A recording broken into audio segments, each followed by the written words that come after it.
Fight man in boxing, led the Flair Cops. Shout out to Goodfellas Sports TV. Don't forget to check out our sponsor, The Health Blaze, at thehealthblaze.com. 100% all natural products from lotions, soaps, foot soaks, bath bombs, and much, much more. Use the promo code Goodfella1Boxing.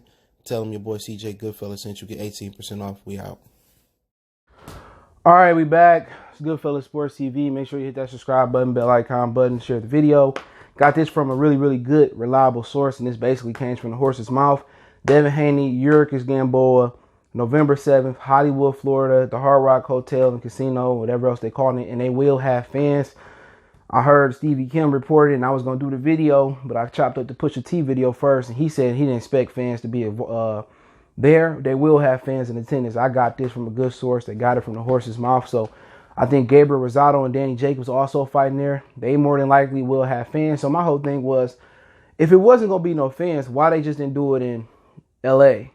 You know, or why they didn't do it in Vegas in a bubble or something of that nature. So when they went to Florida, where they can't have fans in the stands, you've seen it in the Jacksonville Jaguar games. That makes sense. So they will have fans in the stands. Let's talk about it. Hit that subscribe button, bell icon button, share the video. I'm not sure if Demetrius Andrade is still going to be on Danny Jacobs and Gabriel Rosado's undercard. I'm not sure. I was hearing Willie Monroe at one point a few months ago. You was hearing Liam Williams.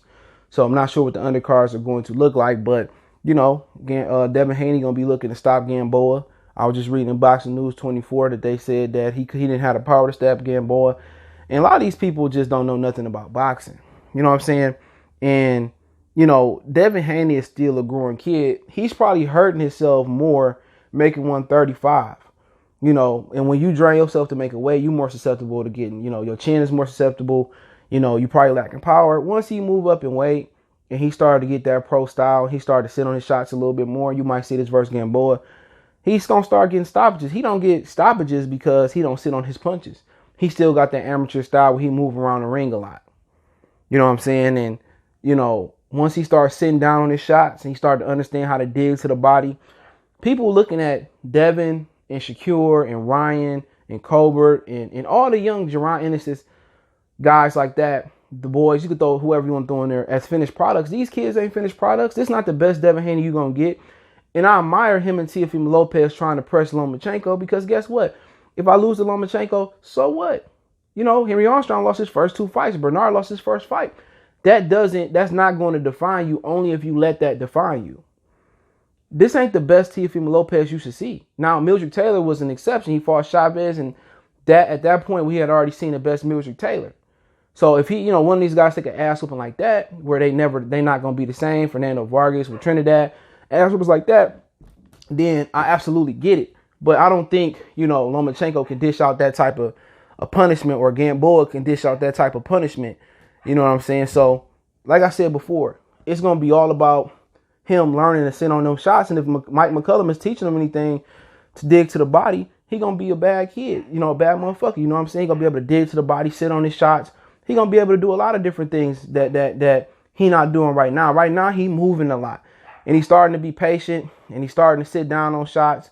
And that's what we want to see. You know what I'm saying?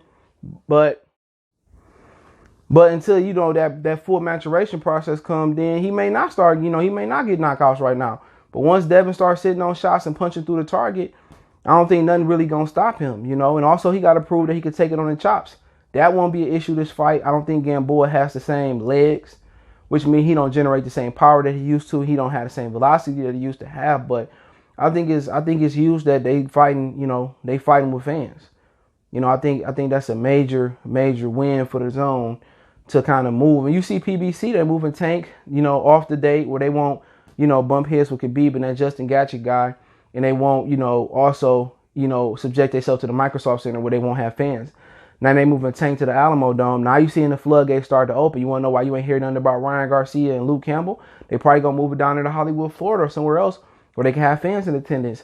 These companies are hurting, man. They need fans. They need gates. They need that type of money. Point blank and period. Nobody want to leave all that money on the floor. Nobody. You let me know somebody who, if you can get money, easy money, why wouldn't you do it? You know, and they got to have protocols, and also you got to have sanitation before and after the fights and all that. And that's up to the venue. But to be honest, you know, this, you know, people say, oh, this is the first name that he fought. And And people in boxing get enamored with names. You know, that African kid he had fought, man, he probably gonna be tougher than Gamboa. That Santiago kid. Names are just built up by matchmakers. That's what I'm trying to get my audience to figure out.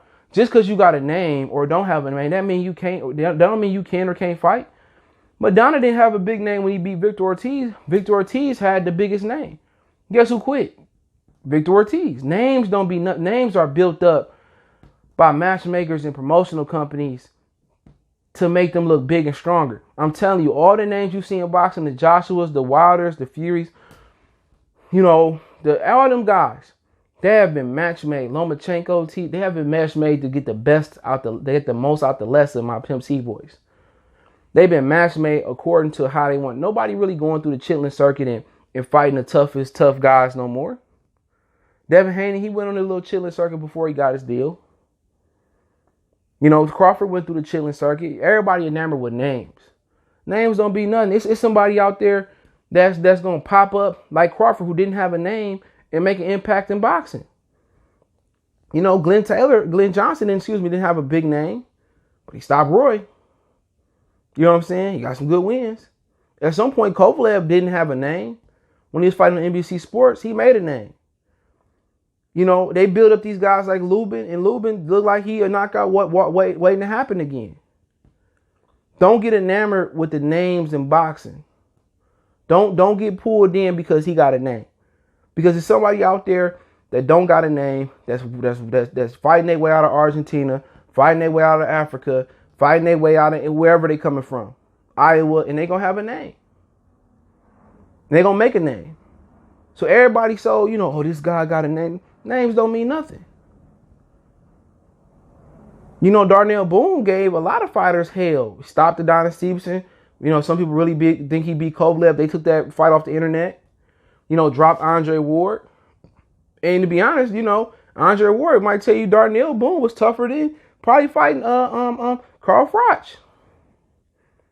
At some point, John Pascal didn't have a name when he fought Carl Froch, and Froch didn't have a name. They wasn't promotional and media darlings. It's guys out there that don't have an amateur backing that's really coming up. Martinez didn't have a name. Rosado didn't have a name coming up. But they made names for themselves. Jamal didn't have a name. He didn't have a deal. Look at him now. So names are just built up. Arturo Gatti was built up. He was a product of matchmaking. He wasn't shit. For real, he was a tough fighter. But he wasn't nothing special. You know, so, hey, you know, I'd rather be one of those guys that make a name and come up than matchmaking. And one day they're going to matchmake them. A lot of these matchmakers, other than Todd DeBuff, over at Top Rank, a lot of these matchmakers don't know how to matchmake. PBC, they got all these upsets. They don't know how to matchmake. They don't have the experience. Golden Boy, they don't really have experienced matchmakers. They don't.